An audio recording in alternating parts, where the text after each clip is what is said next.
Welcome everyone. Dylan Gemelli here today with a brand new video for you. I have a really good topic for you today.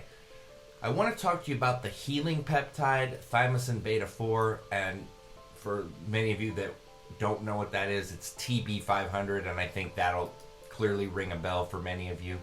So let's just jump right into it. Let's just say that you get an injury.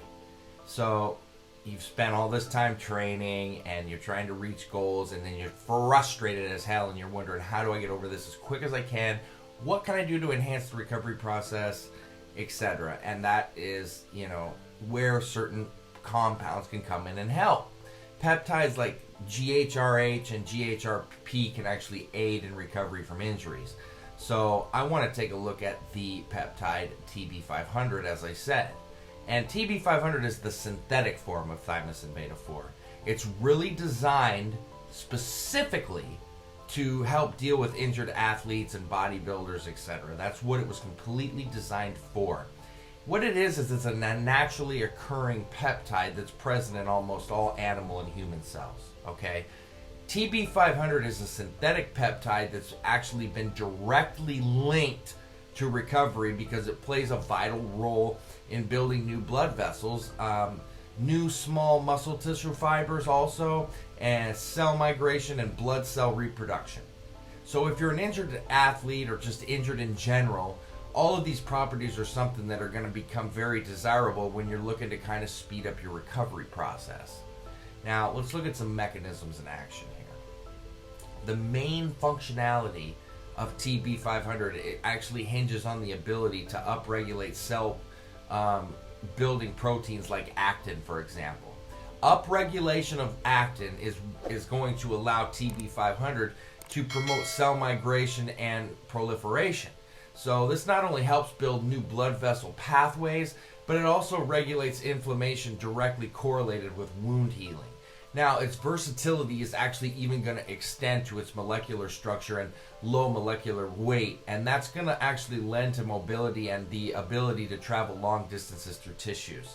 So this means that when you're targeting an injured area, whether it's a chronic or an acute injury, TB500 is actually going to have the ability to circulate the body and find those areas of injury in order to kind of take that strong corrective action and to really complete the healing process or help it, speed up. Now, added benefits of improved flexibility, reduced inflammation in tendons, that's also been noticed. And some users even report some regrown lost hair. And I've seen some reports of grayed hair that actually was darkened in the process of using as well. So, there's studies that are being done which correlate TB500 with healing of the heart, and in some cases repairing ventricle hypertrophy. Now, these are still studies going on. I'm not saying there's a guarantee on that, but they're looking at it as something that can definitely help. Now, TB500 is actually distributed as a lyophilized powder, and it needs to be kept out of light, and you need to store it in a cool and dry place. Now, you're going to have to reconstitute it with either bacteriostatic water or sodium chloride that's meant for injection purposes. The dose range on this is you're going to find differences on all of these. I do it a certain way. A lot of people recommend 2.2 to 2.5 milligrams twice a week.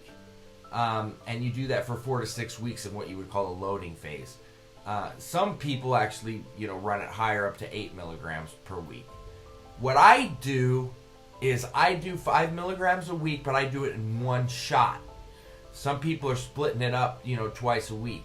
Either way is effective. I've done it with extreme effectiveness. Okay, that's your loading phase. Then after you do that 4 to 6 weeks, my preference is 6 to 8 on that.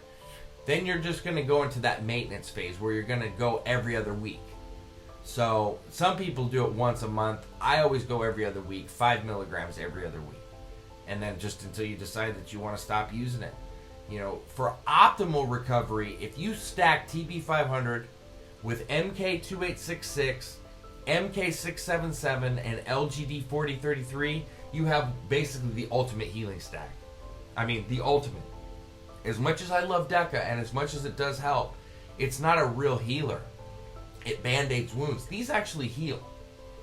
So this combination could do some serious positive things for you.